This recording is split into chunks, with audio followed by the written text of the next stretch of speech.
주님의 은혜가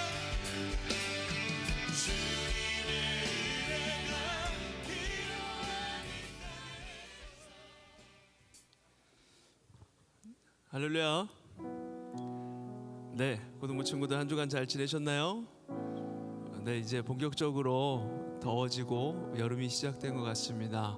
이제 시험 기간이기도 하고 여러 가지로 몸도 마음도 분주하고 또 체력적으로도 더워지고 공부도 해야 되는데 여러 가지로 체력적으로 또 딸리고 피곤하고 그럴 텐데, 여러분들 오늘 예배를 통하여서 주님께서 주시는 새 힘을 공급받고 또 주 안에서 승리하며 또 이 시험 기간을 잘 이겨낼 수 있는 우리 고등부 친구들 모두가 되기를 소망합니다.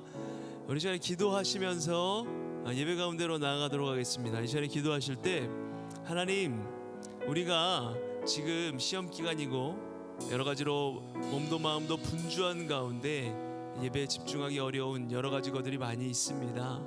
하나님, 그러나 우리의 모든 생각들, 걱정들, 두려움들 내려놓고 만유의 주 되시는 우리와 함께 하시고 우리의 기도를 듣기 원하시고 우리 예배를 받기 원하시는 아버지 하나님께 우리가 마음을 드리며 주님을 찬양하며 예배하며 나가겠습니다.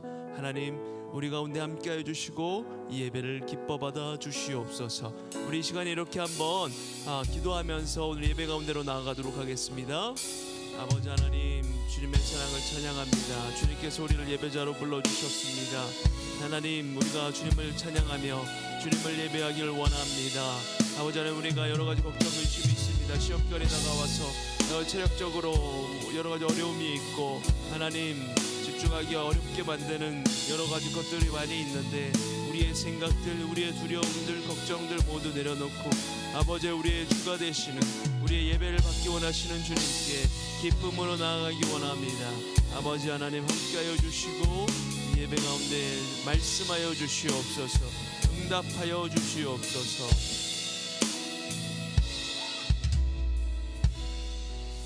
사랑의 하나님, 우리를 예배자로 불러주시니 감사를 드립니다. 아버지 하나님, 한 주간의 삶에서 우리가 때론 넘어지기도 하고 때로는 지쳐서 힘겨운 한 주를 보내기도 했을 것입니다.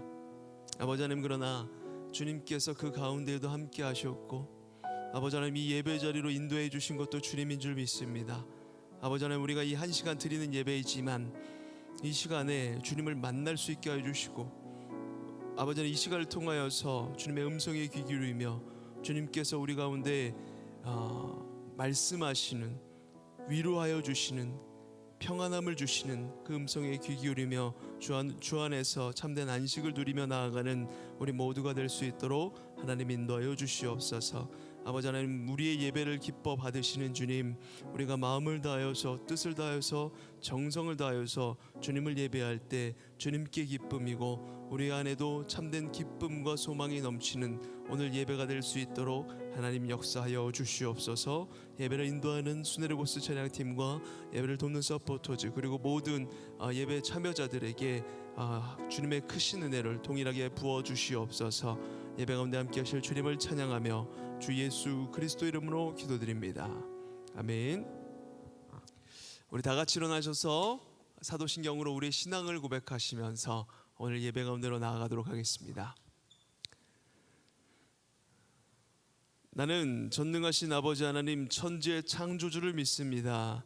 나는 그의 유일하신 아들 우리 주 예수 그리스도를 믿습니다. 그는 성령으로 잉태되어 동정녀 마리아에게서 나시고 본디오 빌라도에게 고난을 받아 십자가에 못 박혀 죽으시고 장사된 지 사흘 만에 죽은 자 가운데서 다시 살아나셨으며 하늘에 오르시어 전능하신 아버지 하나님 우편에 앉아 계시다가 거기로부터 살아있는 자와 죽은 자를 심판하러 오십니다. 나는 성령을 믿으며 거룩한 공교회와 성도의 교제와 죄를 용서받는 것과 몸의 부활과 영생을 믿습니다. 아멘. 기쁨으로 주님을 찬양하며 나아가겠습니다.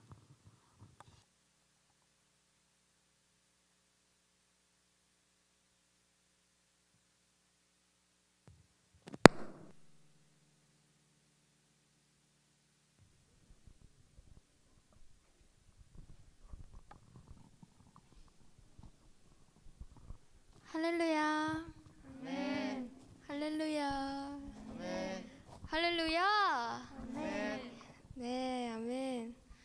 고등부 예배에 오신 여러분을 환영하고 축복합니다.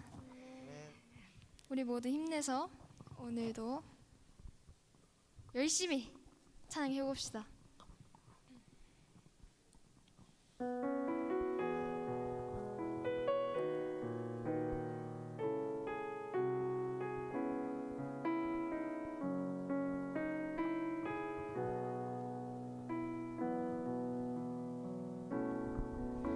주 부르심 따라 예수 이름 부르며 나의 인생을 드렸네.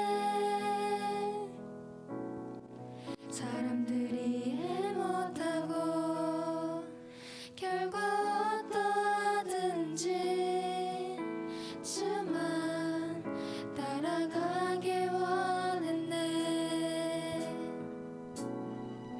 이제와 돌이켜보니 그저 부끄러울 뿐 모두 다 주의 은혜라. 벼랑 끝에서 나를 주의 손이 이끌어 여기까지 인도하셨네. 하나님 사랑을 떠나지 않고 끝까지 사랑하셨기에 오직 예수와 십자가만 바라보면서 나의 생명도 아낌없이 드리길 원했네. 내 노래가 상한 영혼 일으켜 다시 살게 하는 노래가 되길. 주 배울 때 착한 일뿐이라 칭찬받기나 원하네. 하나님 사랑을 떠나지 않고 끝까지 사랑하셨기에 오직 예수와 십자가만 바라보면서 나의 생명도 아낌없이 드리길 원했네. 내 노래가 상한 영혼 일으켜 다시 살게 하는 노래가 되길. 주 배울 때 착한 일뿐이라 칭찬받기나 원하네. 아멘. 아멘이죠? 아멘. 할렐루야. 아멘. 할렐루야. 아멘. 할렐루야, 할렐루야. 루야, 할렐루야. 아멘. 아멘. 나를 끝없이 사랑하시는 주님께 기쁨의 찬양을 올려드립시다. 아멘.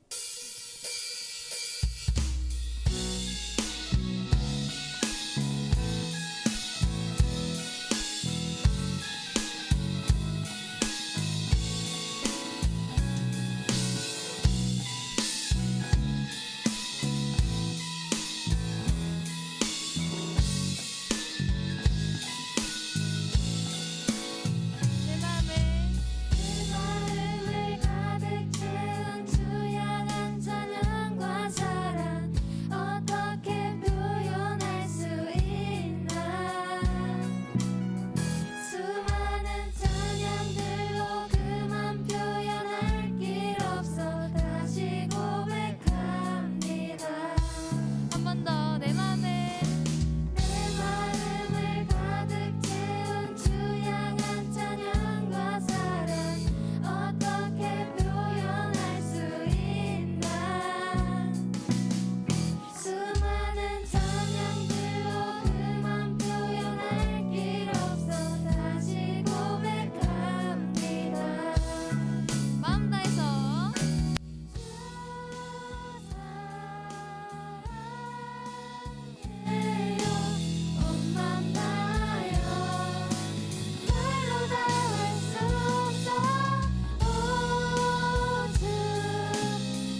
박수 올려드립시다.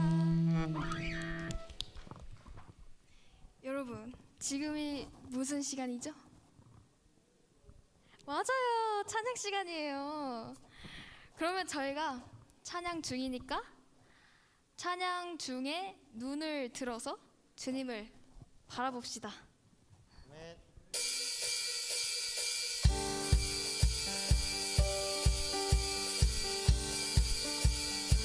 찬양 중에 찬양 중에 눈을 들어 주를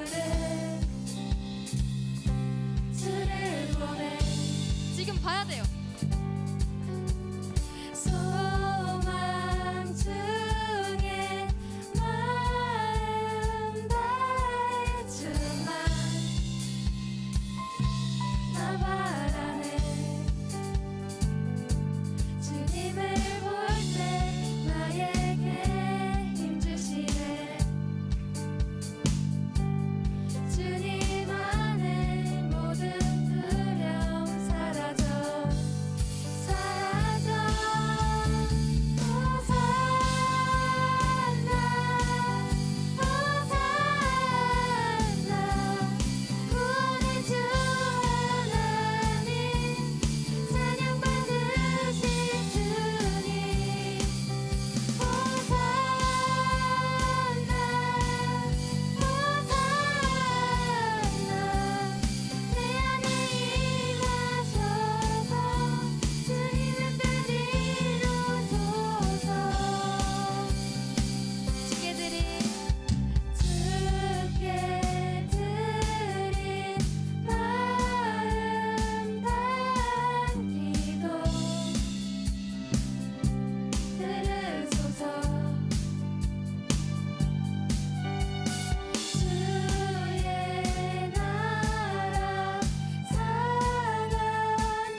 주님을 볼 때 나에게 힘주시네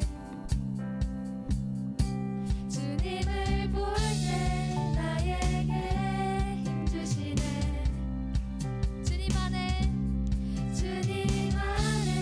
모든 두려움 사라져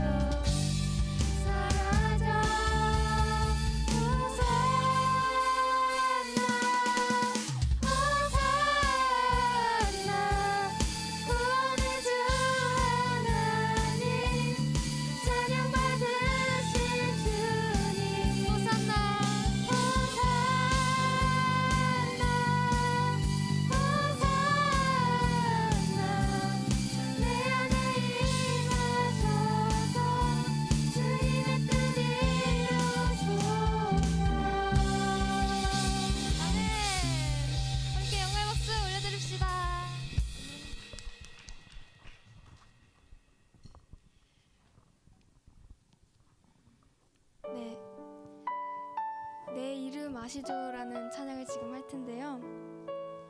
마음 다해서 가슴에 손 얹고 찬양했으면 좋겠어요.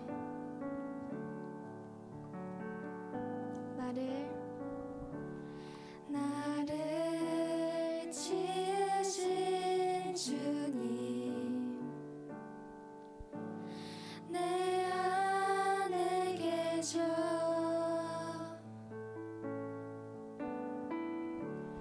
처음부터 내 삶은 그의 손에 있었죠. 나를 지으신 주님 내 안에 계셔.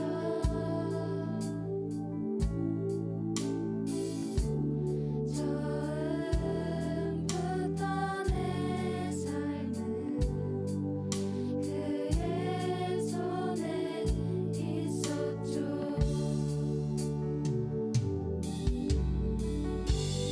내 이름 아시죠.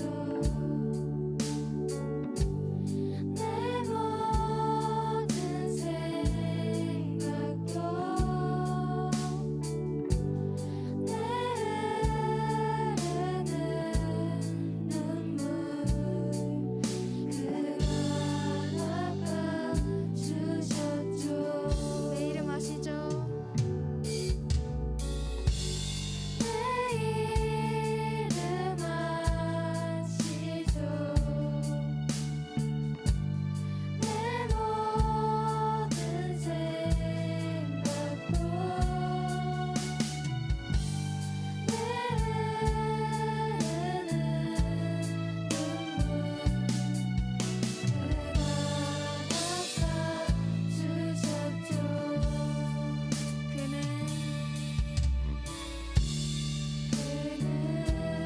내 아버지 난 그의 소유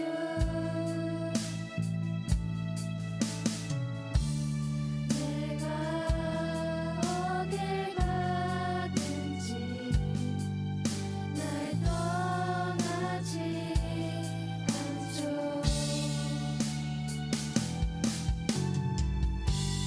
내 이름 아시죠.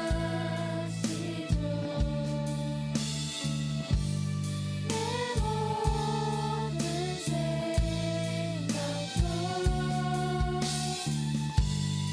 바라 부를 때 그가 들으시죠.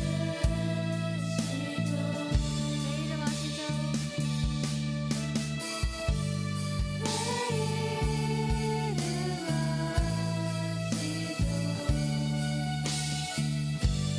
내 모든 생각도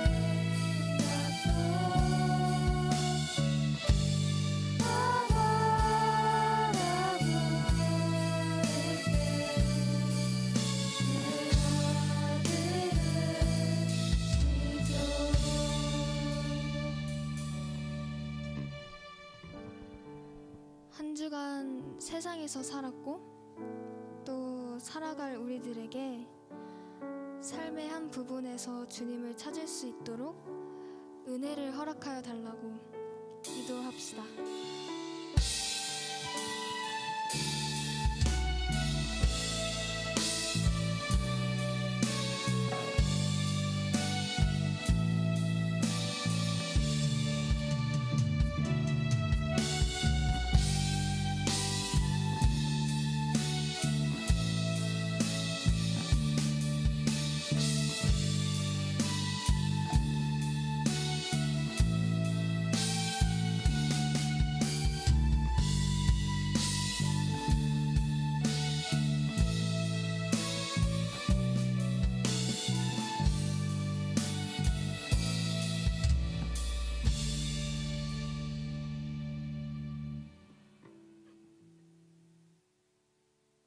살아 역사하시는 아버지 하나님, 죄로 인해 죽을 수밖에 없는 저희들을 예수 보혈의 피로 구원해 주시고 우리가 하나님을 아바 아버지로 부를 수 있게 하심을 감사합니다.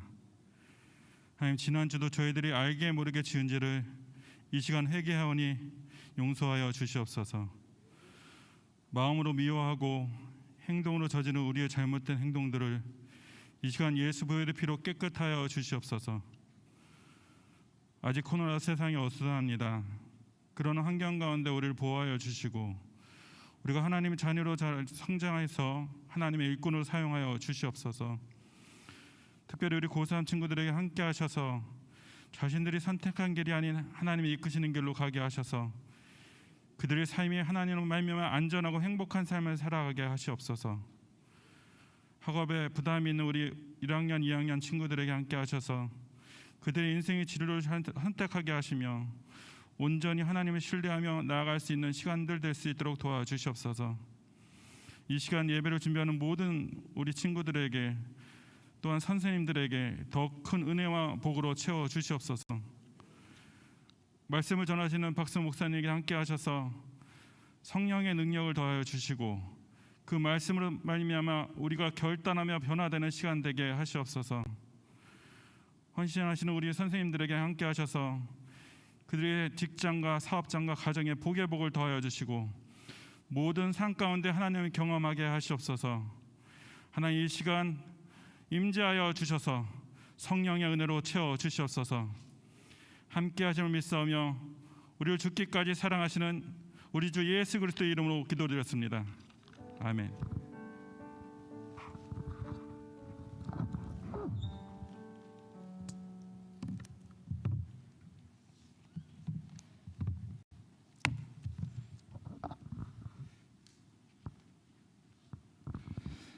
자, 오늘 우리에게 주신 하나님 말씀 보도록 할게요.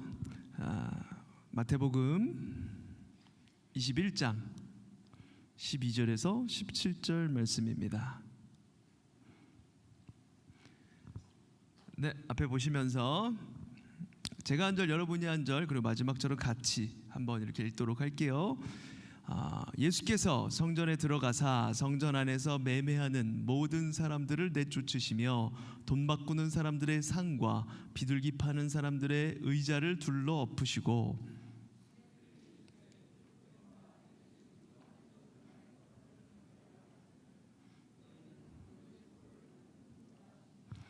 맹인과 저는 자들이 성전에서 예수께 나아오매 고쳐주시니 성전에서 소리질러 어린이들 보고 놓아요. 16절 17절 같이 읽을게요. 시작. 예수께 말하되 그들이 하는 말을 듣느냐. 예수께서 이르시되 그렇다. 어린아기와 젖먹이들의 입에서 나오는 찬미를 온전하게 하셨나이다 함을 너희가 읽어본 일이 없느냐 하시고 그들을 떠나 성 밖으로 베다니에 가서 거기서 유하시니라. 아멘. 자, 이제 제자훈련 이제 이번 주 그리고 다음 주까지 2주 남았는데요. 여러분들 못 본 친구들도 나중에 또 볼 수 있으니까요. 언제든지 이거는 자료로 또 여러분들이 성경을 알고 싶을 때 영상으로 볼 수 있는 내용이니까요. 구약 한눈에 보기 8주 8번의 강의를 보실 분들은 우리 유튜브 채널을 통해서 볼 수 있습니다. 자, 말씀으로 들어가겠습니다. 여러분 이제 벌써 이번 학기도 거의 다 지나가고 있죠. 이제 기말고사 기간인데 어떻게 한 주간 잘 지냈습니까? 힘이 없는데 이렇게 잘 지낸 것도 같고 힘이 든 것 같기도 한데 여러분들 어쨌든 이렇게 예배에 나와서 함께 볼 수 있다는 것 자체가 참으로 반갑고 감사한 일인 것 같아요. 오랜만에 우리 옆에 있는 친구와 함께 인사할까요? 힘내라 이렇게 한번 인사할게요. 예, 여러분 놀라워요. 여기 처음에 우리가 여기 체육관에 올라와가지고 예배할 때 진짜 나한테 말 시키지 마 이런 얼굴이었거든요. 여러분들 이거 옆에 친구가 뭐 인사합시다 이거 하면은 제일 싫어하는 얼굴 막 이랬는데 여러분들 지금 이제 한 학기가 거의 지나가면서 많이 밝아진 것 같아요. 그리고 우리 여기 시스템도 여러분들도 이렇게 매주 오면서 조금씩 뭔가 달라지는 것 같이 느껴지지 않나요? 점점 우리 선생님들이 이렇게 많은 것들을 갖추고 여기가 이제 거의 고등부실처럼 고등부실보다 더 좋아지는 것 같아요. 이제 이러면서 이렇게 점점 좋아지는 우리 고등부입니다. 자, 우리 지난주부터 가스펠 프로젝트 3권 십자가와 부활 이걸 보기 시작했어요. 지난주 예수님의 장례를 준비했던 마리아의 귀한 헌신에 대해서 우리가 잠시 보았었고요. 그리고 이제 이어서 예수님께서 드디어 이제 마지막 고난의 일주일을 보내시기 위해서 예루살렘의 그 성전에 뚜벅뚜벅 들어가시는 모습이 오늘 말씀에 나옵니다. 자, 예수님의 생애를 기록한 우리가 봤던 이 마태복음, 지금 보고 있는 마태복음 말씀은 총 28개의 장으로 구성되어 있어요. 28장으로 구성이 되어 있는데 그 중에서 마태복음 21장부터 27장이 마지막 예수님의 일주일 고난주간에 대한 기록하고 있어요. 무려 7장이나 예수님의 생애 중 마지막 일주일을 기록하고 있어요. 그러니까 여러분들 복음서가 예수님의 일생의 전기를 다 기록한 것이 아니라 구원 사역에 대해서 기록을 한 것이기 때문에 십자가의 고난과 죽으심에 대해서 이렇게 많은 장을 할애해서 이게 가장 핵심이고 이때 일어난 일들이 하나하나 중요한 일들이다. 성경에서 이거를 보여주기 위해서 아주 일주일밖에 안 되는 기간이지만 굉장히 많은 말씀을 통해서 보여주고 있는 거예요. 자, 그래서 지난주에 말씀드린 대로 예수님의 최종 사역의 목적은 십자가의 죽으심이에요. 죽은 자를 살리신 것, 여러 병자들을 일으키신 것, 여러 기적들을 행하신 것, 그게 주된 사역이 아니라 많은 사람들 먹이신 것, 이게 주된 사역이 아니라 그걸 통해서 내가 누구인지를 보여주는 거야. 나는 십자가에 죽기 위해서 온 인류의 구원자로 온 예수다. 이거를 보여주기 위해서 여러 사역들을 하셨던 거예요. 자, 이 핵심적인 내용이기 때문에 이 많은 부분을 할애해서 얘기하는 건데 그 시작점 오늘 말씀입니다. 자, 오늘 읽은 말씀 마태복음 21장은 고난주간 첫째 날 주일에 있었던 예수님의 예루살렘 입성에 대해서 보여줘요. 우리가 12절부터 읽었지만 사실 1절부터 우리가 종려주일 때도 이렇게 이야기를 드렸던 내용이니까 이렇게 우리가 어느 정도 알고 있는 말씀이지만 1절부터 이렇게 봐야 되거든요. 자, 1절 뒷부분부터 2절에 이렇게 나와 있어요. 예수께서 두 제자를 보내시며 이르시되 너희는 맞은편 마을로 가라. 그리하면 곧 매인 나귀와 나귀 새끼가 함께 있는 것을 보리니 풀어 내게로 끌고 오라. 이렇게 말씀을 하시면서 오늘 말씀이 시작을 해요. 여러분, 나귀 새끼를 제자들 2명에게 데리고 오라라는 이 명령을 예수님께서 하고 계시는 거예요. 당시에 나귀는 물건을 실어서 이동하는데 굉장히 중요한 이동수단이었어요. 보편적으로 많은 사람들이 썼던 이동수단이에요. 장성한 나귀는 사람이 타고 다니기도 했습니다. 나귀는 말보다 덩치는 작았지만 힘이 셌고 또 잔병치레가 없대요. 잔병치레를 잘 하지 않는 동물이었기 때문에 많은 사람들의 이동수단으로 사용을 했습니다. 지금으로 치면은 자동차와 같은 그런 것이었겠죠. 예수님께서 두 제자에게 이 나귀 새끼를 풀어오라라고 이렇게 말씀을 하세요. 이어서 3절 말씀해 보면 만일 누가 무슨 말을 하거든 주가 쓰시겠다 하라. 그리하면 즉시 보내리라. 이렇게 말씀하셔요. 자, 예수님께서는 두 제자에게 돈을 주어서 그 주인에게 합당한 돈을 지불하고 나귀를 빌려오라, 렌탈해와라, 이런 얘기를 하시는 게 아니에요. 그냥 풀어서 와. 거기 나귀 가면 있을 거니까 풀어서 와. 그래서 누가 왜 풀어오냐고, 왜 그걸 가져가냐고 물어보면 주가 쓰시겠다 해라, 이렇게 말씀하시는 거예요. 제자들 입장에서는 좀 이해가 되지 않는 그런 명령이었겠죠. 대뜸 예수님께서 가보지도 않으시고 거기 가보면 나귀 2마리가 분명히 있을 거니까 또 그거 있는 건 있는 건데 그걸 나귀 주인에게 주께서 쓰실 것입니다 하고 이렇게 가져오라니요. 처음 보는 곳에서, 낯선 곳에서 처음 보는 나귀 주인에게 이게 나귀를 달라 하는 것, 이게 말이 되는 요구였겠습니까? 그런데 제자들이 예수님의 말씀에 순종하여서 그 말씀대로 그대로 한번 가봤어요. 그랬더니 진짜 나귀가 있는 거예요.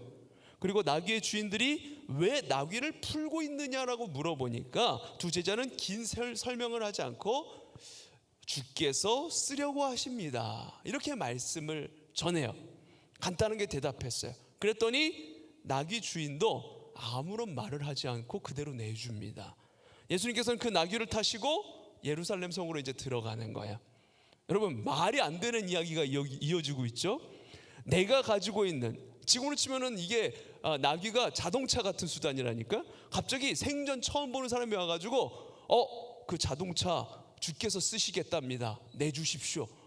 그러면은 뭐라고 할까요? 당연히 내줄 수가 없는 거예요. 당연히 내줄 수가 없는 건데 이걸 아무 말도 하지 않고 나귀의 주인이 그걸 내주고 있단 말이에요. 자, 4절 말씀이 이 말도 안 되는 이야기가 어떻게 가능한 것인지 담담하게 이렇게 이야기를 하고 있어요. 우리 4절 말씀을 한 목소리로 한번 읽어볼까요? 시작. 이는 선지자를 통하여 하신 말씀을 이루려 하심이라. 아멘.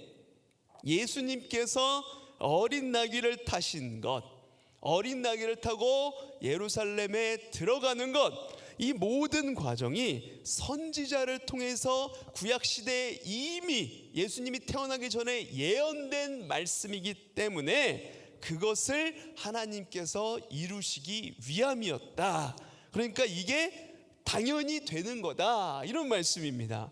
자, 그게 무슨 말씀이었는데 그걸 이루려고 하셨던 것일까요? 구약성경 스가랴 9장 9절에 이런 말씀이 나와 있습니다. 제가 읽어드릴게요. 여기 일부분만 나와 있는데 다 읽어드릴게요. 예루살렘에 따라 즐거이 부를지어다. 보라, 내 왕이 내게 임하시나니 그는 공의로우시며 구원을 베푸시며 겸손하여서 나귀를 타시나니 나귀의 작은 것 곧 나귀 새끼니라. 아멘. 이미 구약성경에 예수님 태어나시기도 전에 이것이 하나님을 통해서 선지자들의 입을 통하여서 예언이 되었던 거야. 이것을 이루기 위해서 주님이 지금 예루살렘 들어가시면서 나귀 새끼를 찾고 계시는 겁니다. 자, 고대에 한 나라의 왕이라는 존재는 국가 그 자체와 같은 막강한 권력이 있었습니다. 그 왕이 말하는 것, 왕이 뜻하는 게 곧 그 나라의 법이었어요.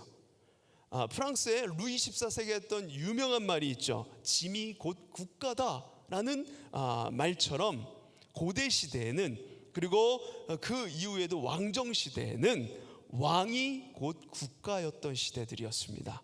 그래서 자신을 더 많이 드러내기 원했던 왕들은 저마다 엄청나게 큰 궁궐을 짓고 다른 나라들 보기에 아주 부러워할 만한 그 위용을 자랑하는 엄청난 궁궐들을 막 지었었어요. 그리고 누구보다 화려한 옷을 입었죠. 그리고 늘 화려한 파티를 열었으며, 그리고 말이나 여러 필의 말이 끄는 마차를 타고 다녔습니다. 말도 그냥 말이 아니야. 백마, 엄청난 화려한 말들을 타고 다녔던 게 그 당시 고대 시대 왕이었어요. 하지만 예수님께서는 이 세상에 왕으로 오시는데 화려한 말이 아니라 작은 나귀 새끼를 타고 입성을 하시는 거야. 세상의 가치관을 완전히 부정하고 계시는 겁니다. 나는 세상의 왕이 되어서 세상의 왕처럼 누군가의 위에 군림하여서 정치적으로나 군사적으로 승리를 얻어서 그들 위에 군림하기 위해서 온 것이 아니라 하나님의 나라를 세우며 십자가를 통해서 구원 사역을 완성시킬 것이다. 하나님 나라는 이런 희생과 섬김과 낮아짐을 통해서 이루어지는 것이다. 이것을 이 이미지 하나로 딱 보여주고 계시는 거예요. 하나님 나라의 모습이 바로 지금 보고 있는 이 모습입니다. 나귀 새끼를 타고 계신 예수님의 모습. 자, 여러분, 이 장면을 어린 나귀 입장에서 한번 생각해 볼까요? 우리 어린 나귀 입장에서 생각 안 해봤잖아요. 이거 많이 들었는데 예수님께서 나귀 새끼 타고 들어가셨어. 얼마나 겸손하셔. 얼마나 놀라운 은혜야. 낮아지침이야. 근데 여러분, 나귀 새끼 입장에서 한번 생각을 해볼까요? 나는 지금 무언가에 묶여 있어요. 내 힘으로는 그 매듭을 결코 풀 수가 없는 거야. 그런데 누군가가 와서 나를 메고 있었던 매듭을 풀고 나를 데리고 갑니다. 그리고 그 위에 구원자라고 불리는 예수님이 앉으셨어요. 이스라엘의 예루살렘과 그 부근에 수많은 나귀들이 있었을 겁니다. 그러나 예수님을 등에 태운 나귀는 바로 나, 어린 나귀예요. 사람을 한 번도 태워본 적이 없었던 어린 나귀. 그래서 사람을 태우는 것이 익숙하지 않아요. 나는 서툽니다. 비틀거려요. 잘 들어갈 수 있을지 모르겠어요. 어쩌죠? 나귀 입장에선 지금 이런 거예요. 여러분, 그러나 예수님은 그렇게 비틀거리고 서툴고 연약해 보이는 나귀, 그리고 나귀와 같은 우리를 쓰시기 원하십니다. 우리 같은 나약한, 나귀 같은 나약한 존재들을 통해서 하나님 나라의 귀중한 사역을 이루어 가시는 분이시라는 거예요. 할렐루야. 네, 그걸 보여주고 있는 겁니다. 드디어 이제 예수님이 예루살렘 성에 입성하세요. 어떤 사람들은 자신들의 옷을 벗어서 길에 이렇게 펼쳤습니다. 또 어떤 사람들은 나뭇가지를 베어서 길에 이렇게 펼쳐놨어요. 이 나뭇가지가 바로 그 유명한 종려나무가지였죠. 그래서 예수님 그 부활절 되기, 고난주간 되기 전주, 바로 그때 우리가 종려나무 가지를 흔들면서 외치던 호산나 다윗의 자손 예수여 우리를 구원하소서 외쳤던 그 날을 기념해서 바로 종려주일이라고 이렇게 이름 붙여서 우리가 매년 섬기고 있잖아요. 지내고 있잖아요. 그런데 바로 그때 기원이 바로 이거예요. 종려나무 가지를 흔들던 그 모습. 종려나무 가지는 뭘 상징하는 거냐면 승리와 기쁨을 상징하는 겁니다. 전쟁에서 승리한 왕이나 장군을 환영할 때 종려나무 가지를 흔들면서 이렇게 오는 길을 환영을 했어요. 우리에게 승리를 안겨다 주었구나. 우리가 진짜 기쁨을 얻게 되었구나. 적군을 이겼구나. 이러면서 승리를 찬양하던 게 바로 종려나무 가지라는 거야. 여러분, 그런데 이 장면을 잠시 한번 머릿속으로 생각해 보길 바래요. 잠들지 말고요. 잠깐만 이렇게 머릿속으로만 생각을 해봐요. 예수님의 이 장면을 생각하면 언제나 가슴이 좀 아파옵니다.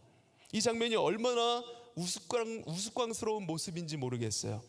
어린 나귀를 타면, 여러분, 성인 남성은 어린 나귀를 타게 되면 발이 땅에 닿게 됩니다. 발이 땅에 끌리게 돼요. 그렇다면 예수님께서는 사실은 나귀를 타고 가시는 것이 아니라 거의 다리 사이에 끼우고 끌고 가고 계시는 겁니다. 예수님께서 가시는 길, 왕이 행차하는 화려함 전혀 없는 거예요. 왕의 위용을 드러낼 만한 마차나 그런 말도 없고 붉은색 양탄자 아무것도 없습니다. 또 왕을 보호하거나 시중을 들기 위해 따라 나선 군인들, 신하들도 없어요. 주님께서 가시는 길에는 많이 배우지 못하고 가진 것 별로 없는 갈릴리 어부 출신의 제자들만 있었습니다. 그것은 결코 왕의 행렬일 수가 없는 거예요. 어느 나라도 왕의 행렬을 이렇게 초라하게 하지 않습니다. 이런 코미디와 같은 상황에서 사람들은 목소리를 높였어요. 호산나 다윗의 자손 예수여 우리를 구원하소서. 다윗의 자손, 메시아 예수 그리스도를 가리키는 말이었습니다. 또한 호산나의 뜻, 제발 우리를 구원하여 주옵소서, 이런 말이에요. 유대인들이 보여주는 이 열렬한 행동들은 이스라엘의 새로운 왕이 세워졌음을 선포하는 행위였어요. 그들은 이스라엘의 새로운 왕을 기다리고 갈망하고 있었습니다. 왜요? 지금 로마의 압제를 당하고 있거든요. 우리 나라가 없거든요. 우린 식민지 생활하고 있어요. 지금 로마가 우리를 압박하고 있어요. 노역을 시키고 있어요. 이 로마의 강력한 압박에서, 압제에서 우리를 벗어나게 해줄 왕, 그 왕을 늘 기다리고 있었던 거야. 이 나라 잃은 식민지 상황에서 구원받기를 그토록 기다리고 있었던 것이 바로 이 당시의 이스라엘 사람들이었습니다. 이때는 이스라엘의 가장 큰 명절인 유월절이 다가오고 있는 시기였어요. 유월절이 다가오면, 우리 지난주에 얘기했잖아요. 유월절은 우리나라의 설 명절과 같이 아주 기쁜 날입니다. 명절처럼 아주 큰, 그러니까 많은 사람들이 모여들어서 함께 즐거워하는 날이 바로 유월절이었는데, 자, 이 유월절이 다가오면 예루살렘은 그곳에 예배를 드리기 위해, 제사를 드리기 위해서 오는 순례자들로 인해서 인산인해를 이룹니다. 우리나라도 새해가 되면은, 이렇게 설 명절이 되면은 그 소원 성취, 소원을 담아서 기도하기 위해서 막 절 같은 데 사람들 많이 가잖아요. 마찬가지로 이 당시의 사람들은 예루살렘에 순례자들이 와가지고 가득 찼었어요. 예수님이 이런 상황을 잘 알고 이미 계산하고 계셨다는 듯이 행동을 하십니다. 평소에 주님이시라면 안 보이는 곳으로 갈 것 같은데 예루살렘을 찾는 다른 사람들과 같이 마찬가지로 이제 조용히 걸어서 누구의 눈에 띄지 않게 그렇게 들어가셨을 건데, 그런데 이번에는 자신을 왕으로 세우시려는 사람들의 환호와 열광을 이끌어내려고 작정이라도 한 것처럼 그렇게 보이는 곳으로 중앙으로 들어가십니다. 모든 조건과 상황이 다 갖추어져 있어요. 예루살렘에 몰려든 수많은 사람들의 열망대로 주님이 이제 왕으로 등극하시기만 하면 되는 거예요. 그렇게 하셨다면 흥분한 군중들에 의해서 세상을 엎어버렸을지도 몰라요. 새로운 역사가 로마를, 그 강대국 역사 속에 가장 강대국으로 기록되어 있는 로마를 엎어버렸을지도 몰라요. 군중을 통해서 역사가 바뀌었을지도 모르는 일입니다. 그런데 주님은 백성들의 환호와 그 찬송을 확인한 뒤에 오늘 읽은 12절 말씀부터 보면 군중들이 기대했던, 그 모여있던 사람들이 기대했던 모습과는 완전히 다른 모습으로 행동을 하십니다. 주님은 제일 먼저 어디로 들어가시냐면 예루살렘 성에 들어가셔서 이제 성전으로 들어가세요. 성전으로 이제 들어갑니다. 하나님께 제사 드리는 성전 들어갔어요. 그런데 들어가 보니까 거기에 좌판들을 깔고 장사하는 무리들이 있었습니다. 성전 제사를 드리기 위해 동물을 거기서 팔고 있었어요. 매매하는 사람들이 있어요. 성전세를 받는 사람도 있습니다. 그 모든 좌판을 다 엎어버리세요. 사람들을 다 쫓아내십니다. 성전을 청소하세요. 구약시대부터 성막을 유지하는 비용을 충당하기 위해서 20살 이상이 되면 이스라엘 백성들은 일정한 액수로 성전세를 냈습니다. 그런데 그 비용은 일반 시장에서 유통되는 사람들이 쓰는 그런 돈이 아니라 그 성전에서만 사용하는, 성전에서만 통용되는 다른 화폐가 있었던 거예요. 그런데 환전상들이 터무니없는 수수료를 무는 겁니다. 잘 사용하지도 않는 돈인데 거기 성전세를 낼 때 엄청난 수수료를 바꿔주는 겁니다. 폭리를 취했어요. 또한 성전 안에서 짐승을 파는 상인들도 있었는데 외부에서 짐승을 가지고 오면 검사료를 내야 했다는 거예요. 또 검사관들이 온갖 구실을 이렇게 찾아내가지고 이 짐승은 여기가 피가 나서 안 되겠네요. 얘는 다리를 좀 저는데요. 얘는 눈이 좀 흐릿한데요. 얘는 머리가 색깔이 이상해. 이런 온갖 구실들을 찾아내가지고 이건 하나님께 드리기 적합하지 않습니다. 가지고 돌아가십시오. 그리고 여기 파는 동물로 사십시오. 이렇게 해가지고 제사용이 성전 제사용으로 불가하다는, 사용하기 불가하다는 판결을 내려서 돌려보내는 거야. 그러니까 그 성전 안에서 파는 짐승을 살 수밖에 없었던 겁니다. 그런데 성전 밖에서의 짐승 가격과 안에서의 짐승 가격이 무려 20배가 차이가 났다고 합니다. 그러니까 성전 밖에서 만약에 20만 원짜리 양 한 마리가 있다고 한다면 성전 안으로 갖고 들어와서 파는 이 양은 400만 원이 되는 거예요. 400만 원짜리로 둔갑시킨 거예요. 예수님은 이 매매하는 사람들, 착취하는 사람들의 좌판을 다 엎어버리십니다. 그것은 누구도 기대하지 못했던 모습, 뜻밖의 모습이었어요. 왕의 위용이 보이는 모습이 아니었습니다. 그리고는 이렇게 말씀하시죠. 우리 13절 말씀 한 목소리로 한번 읽어볼까요? 시작.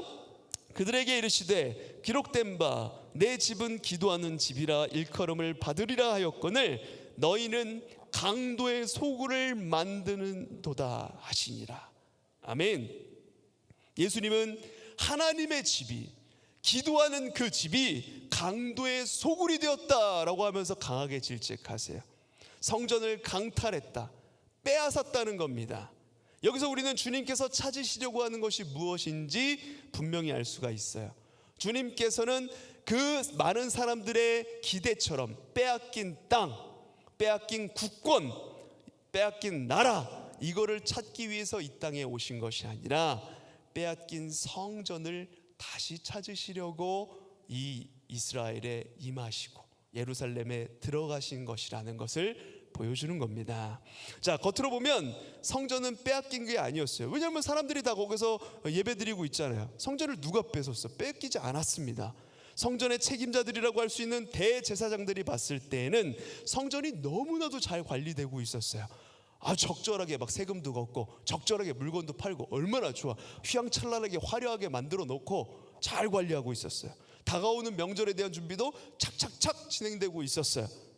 그러나 주님은 그 성전을 가리켜서 사람들이 예배하기 위해서 몰려오는 그 성전을 강도의 소굴이 되었다라고 얘기하십니다. 하나님의 성전은 많은 사람들이 찾아와서 하나님께 제사를 드리며 예배하고 죄를 용서받는 하나님과의 관계가 회복되는 곳이어야 했습니다. 참된 예배의 회복이 이루어져야 하는 이곳이 경제적인 이권과 그리고 이득을 탐하는 이들에 의해서 강탈되었다는 거예요. 강도의 소굴이 되었다는 겁니다. 그것도 참된 예배를 가르쳐야 하는 사람들에 의해서, 대제사장, 종교 지도자들, 말씀을 전하는 자들에 의해서 강도의 소굴이 됐다는 겁니다. 하나님과의 만남과 사귐이 있어야 되는 그곳이 하나님과의 만남과 사귐은 없어지고 행사 치르듯이 제사를 지내면서 편한 제사를 위해서 물품을 사고 파는 그런 상행위만 하고 있는 그것만 남아있다는 거예요. 성전에서 희생 제사를 위해 사용될 짐승들을 내어쫓고 그 짐승들을 살 돈을 바꾸는 상을 뒤엎으신 것은 상징적으로 이것을 의미하는 거예요. 따라해 볼까요? 형식만 남은 성전 제사 제도가 끝났다. 형식만 남은 구약의 그 성전 제사 제도가 이제는 더 이상 필요가 없다. 끝났다. 이거를 보여주는 거예요. 마음을 담아 제사 드리는 것이 아니라 그냥 팔고 있는 물건, 그것도 폭리 취하고 있는 사람들에 의해서 물건 사다가 양을 사다가 제사 제물 사다가 그냥 형식적으로 명절 때 제사해야 되니까 하나님께 예배해야 되니까 그러고 있는 형식만 남은 제사가 끝났다는 것을 보여주는 겁니다. 이제 그 형식만 남은 성전, 속은 썩을 대로 썩은 성전 제도가 끝났다. 더 이상 짐승 잡아 예배를 드리지 말고 예배의 주관자 대신 나를 통해서 누구나 하나님께 나아가게 될 것이다. 예수님께서 이것을 성전을 뒤엎으시는 걸 통해서 보여주는 것입니다. 자, 그때 여기서 끝이 아니라 그러면 성전을 뒤엎으셨으면 그 성전의 주인 행세하고 있던 사람을 뒤엎고 나면 진짜 주인, 성전의 중심이 되는 사람들이 등장을 해야 되잖아요. 그 다음에 누가 등장하는지 한번 보세요. 예수님께 나온 사람들이 있어요. 14절에는 그 성전 한가운데에 맹인과 저는 자들이 등장을 하고 15절에는 아이들이 성전을 향해서 호산나 다윗의 자손이여 라고 외치면서 마침내 기다리던 구원자가 왔다라고 막 해맑게 막 노래 부르면서 그렇게 막 그러고 있었어요. 선포하고 있었어요. 맹인, 저는 자들, 그리고 아이들, 작은 자들 모두 당시에 이스라엘의 공동체에서 밀려나 있었던, 외부로 밀려나 있었던 자들, 잃어버린 자들이었어요. 맹인, 저는 자들, 계속 몇 주간 얘기했잖아요.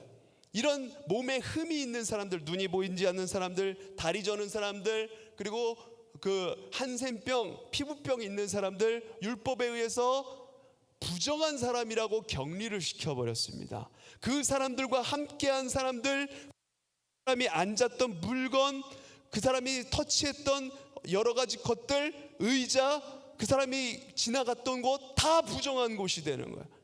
이스라엘 백성들은 그 사람들과 함께하기 싫어요. 율법에 부정하다고 했으니까, 나도 부정하게 되니까 그 사람들을 가둬놓는 거예요. 격리시켜놨어요. 제사 드리러 들어오지도 못하게 만들었어요. 성전 안에 들어오지 못하게 했어요.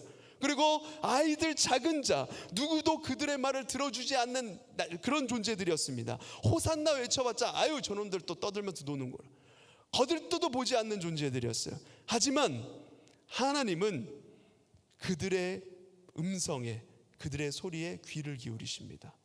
그들은 하나님이 귀 기울이시는 작은 자들이에요. 예수님께서 찾으시는 죄인들이며 버려진 자들이었습니다. 그리고 마침내 그들은 예수님과 함께 그들이 쫓겨났던 바로 이스라엘의 중심부, 이스라엘 공동체의 중심부, 곧 성전 한가운데로 들어가고 있는 거예요. 성전의 주인 행세를 했던 그 종교 지도자들, 많은 사람들, 형식적으로 예배하던 사람들을 쫓아내시고 이 공동체에서 밀려났던, 왕따 당하고 있었던 소외된 사람들을 데리고 예수님이 성전 안으로 들어가시는 겁니다. 충격적인 왕의 귀환. 이 장면은 예수님 사역의 절정을 보여주는 장면입니다. 잃은 양을 찾고 죄인들과 함께 하시는 예수님의 구원 사역의 절정을 이 모습을 통해서 보여주고 계시는 겁니다. 자, 보세요. 이스라엘의 중심은 예루살렘이에요. 예루살렘의 중심은 성전입니다. 예루살렘에 모두가 예배하는 성전이 있었어요. 예수님께서 이렇게 작은 자들과 성전 안에서 그들을 치유하는 그런 목자로서 아이들의 찬송을 받고 계시는 겁니다.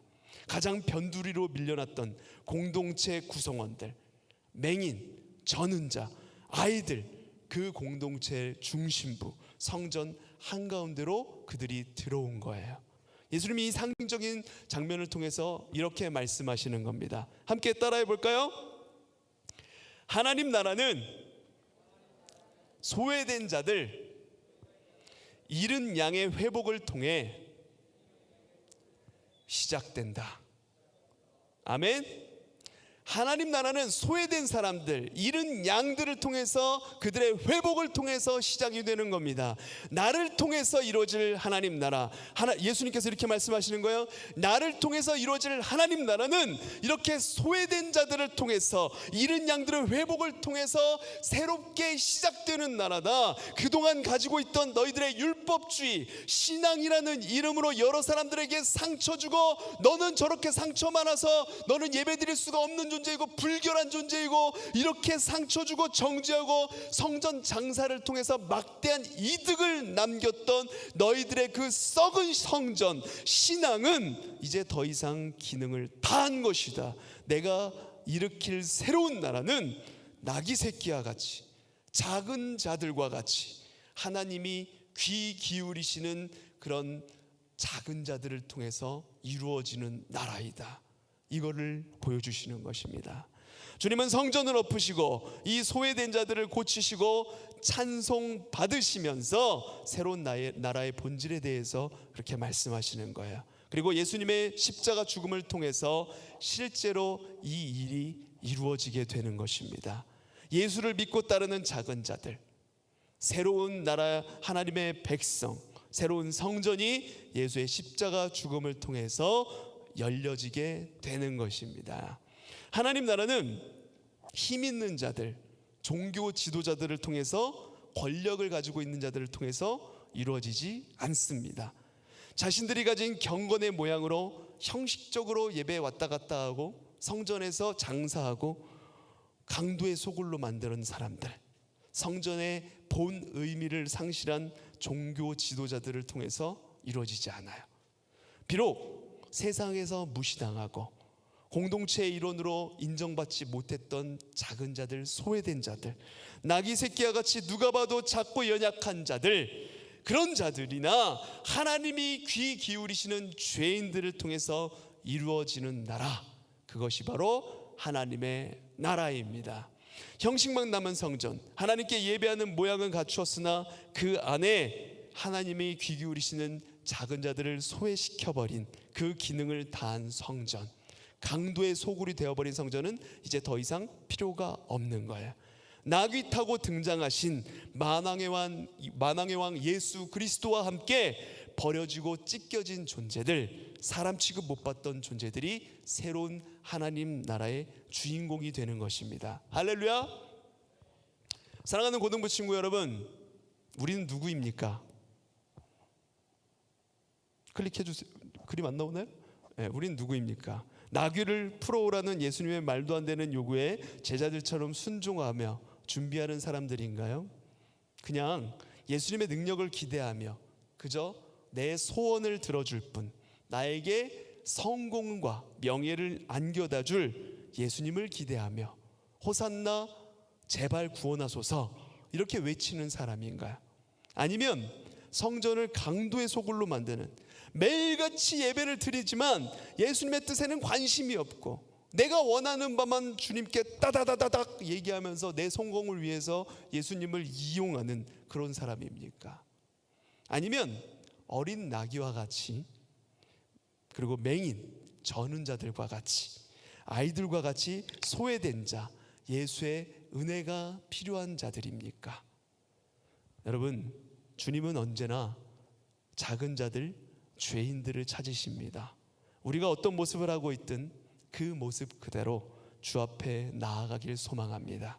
그 주님과 함께 성전 한가운데에 들어가 주께서 일으키실 그 주인공, 그 나라의 주인공이 되는 우리 모두가 되기를 소망합니다. 그 은혜가 저와 여러분 모두에게 함께하길 간절히 소망합니다. 아멘. 네, 우리 들은 말씀 생각하면서 우리 합심해서 한번 기도할게요.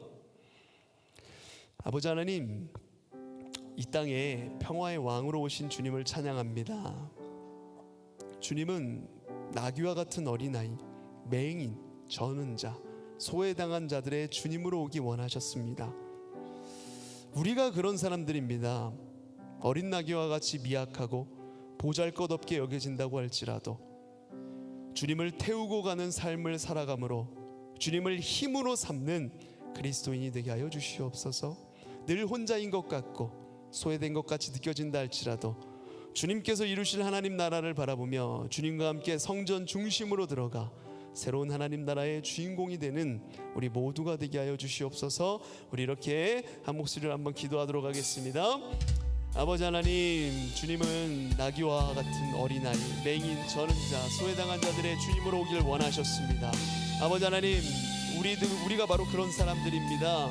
어린 나귀와 같이 미약한 자들이고 보잘것없게 여겨지는 그런 우리 모두인데, 아버지 하나님, 주님을 태우고 가는 삶을 살아갈 수 있도록 주님께서 도와주시옵소서. 주님을 힘으로 삼는 그리스도인들 모두가 될 수 있도록 함께하여 주시옵소서. 늘 혼자인 것 같고 외롭고 소외된 것 같이 느껴진다고 할지라도 주님께서 이루실 그 나라를 바라보며 주님과 함께 중심으로 들어가 새로운 하나님 나라의 주인공이 되는 우리 모두가 되게 하여 주시옵소서.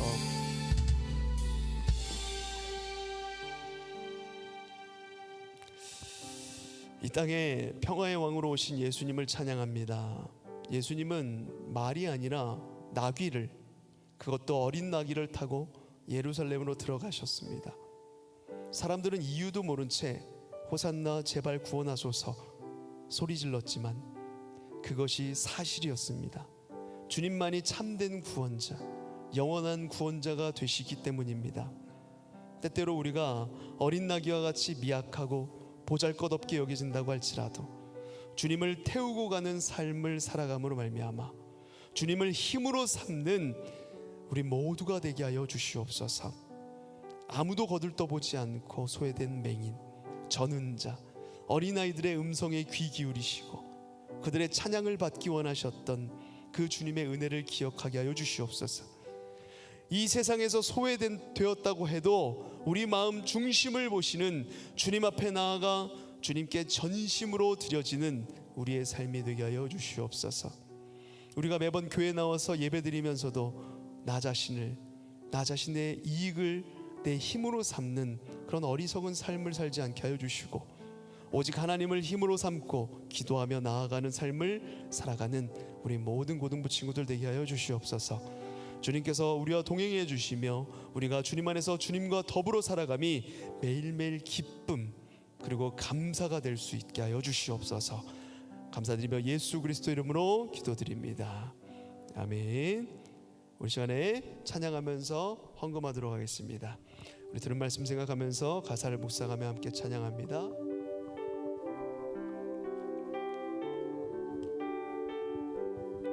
쫙 지나갈 때에 너잖아 열매 맺히고 웃음소리 넘쳐나 꽃들도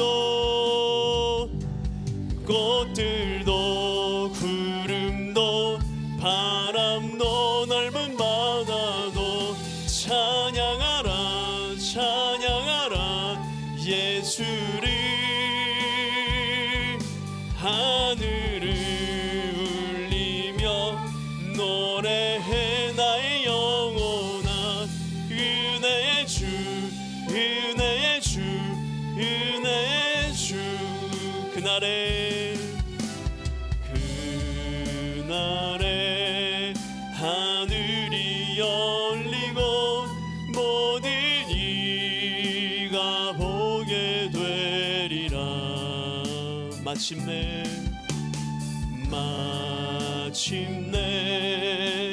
꽃들이 피고 영광의 주가 오시리라. 꽃들도 구름도 바람도 넓은 바다도 찬양하라 예수를. 하늘을 울리며 노래해 나의 영혼아. 은혜의 주 은혜. 꽃들도 구름도 바람도 넓은 바다도 찬양하라 예수를. 하늘을 울리며 노래해 나의 영혼아. 은혜의 주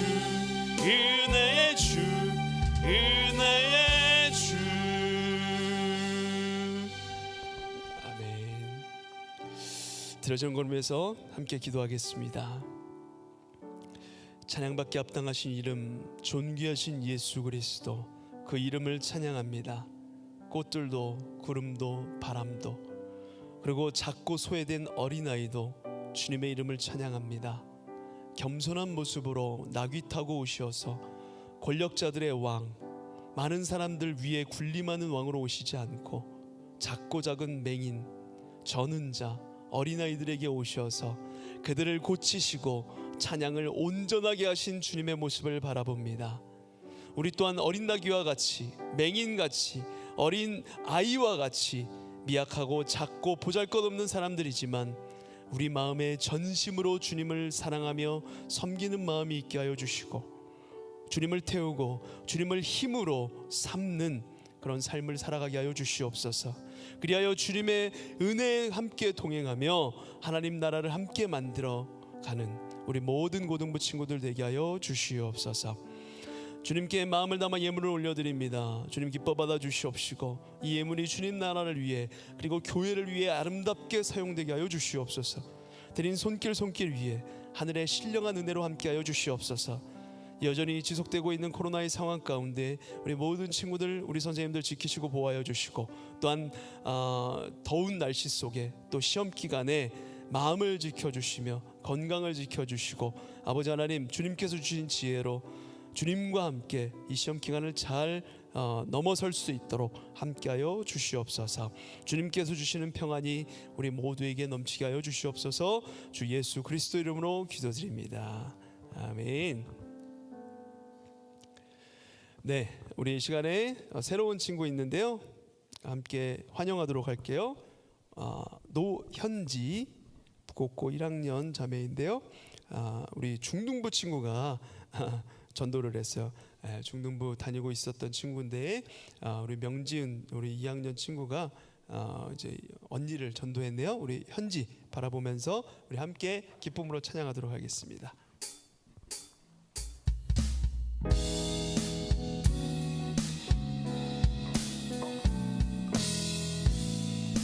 박수를 칠 때도 좀 영혼을 담아서 함께 치면서 환영하며 찬양합니다. 하나님의 사랑이 당신의 삶 가운데 가득하기를 축복합니다. 하나님의 은혜가 우리 가운데 가득하길 기도합니다. 하나님의 축복이, 하나님의 사랑이 당신의 삶 가운데 가득하기를 축복합니다. 하나님의 은혜가 우리 가운데 가득하길 기도합니다. 가득하길 기도합니다. 가득하길 기도합니다. 가득하길 기도합니다. 아멘. 환영합니다. 우리 현지를 위해서 함께 잠시 기도하도록 할게요.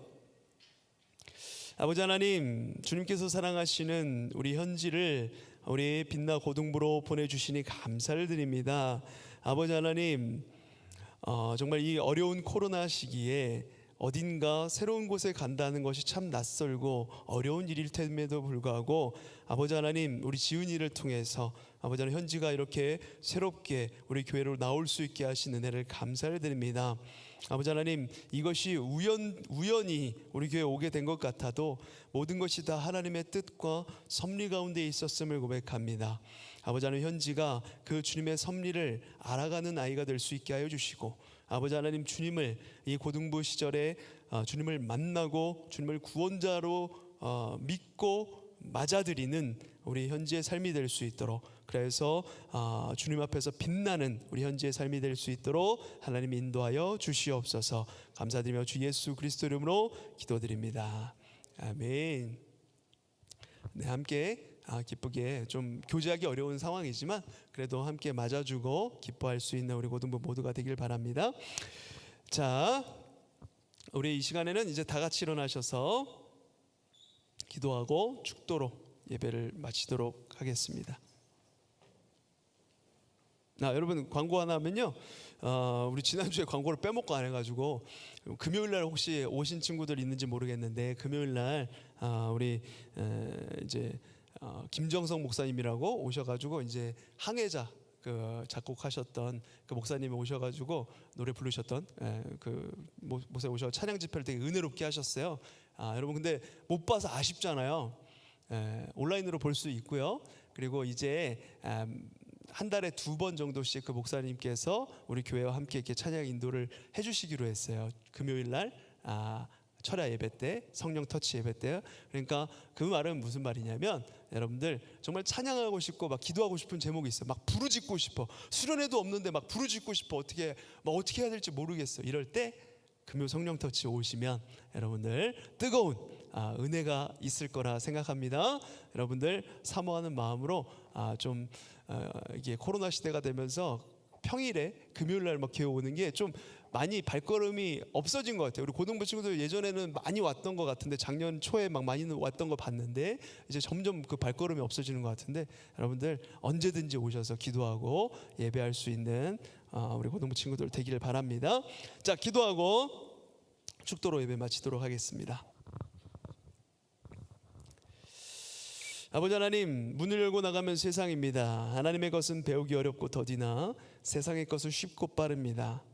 우리가 세상의 가르침에 속지 않게 하여 주시고 빛 되신 주님을 바라보며 빛으로 세상을 변화시키도록 영적인 군사로 세워주시옵소서. 세상은 왕으로 군림하고 누군가의 위에 서기 위해 아등바등하지만 우리는 섬김의 왕, 겸손의 왕으로 오신 주님을 바라보며 우리 또한 나귀와 같이, 작은 자들과 같이 전심으로 주님과 동행하며 주님을 섬기며 하나님 나라를 이루어가는, 하나님 나라의 진정한 가치를 전하며 나아가는 우리 고등부 친구들 모두가 되게 하여 주시옵소서. 이제는 평화의 왕으로 오신 예수 그리스도의 은혜와 성부 하나님의 다함없는 사랑하심과 성령 하나님의 내재 충만, 함께하심, 교통하심의 은혜가 어린 나귀와 같이 주님을 태우고 주님이 이루실 나라를 함께 이루어가기 원하는 모든 고등부 친구들의 머리 위에, 살아가는 우리 교사 선생님들 머리 위에, 이 나라의 민족 온 세계 열방 위에 이제로부터 영원까지 함께 하실지어다. 아멘.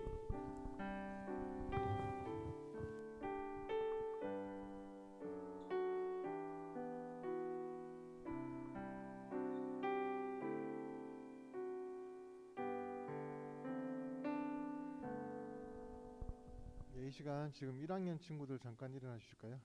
예배 참석한 1학년 친구들은 저 뒤에 오단비 선생님 만나주시기 바랍니다. 제 맨 뒤에 나가주세요. 1학년 친구들 나갑니다.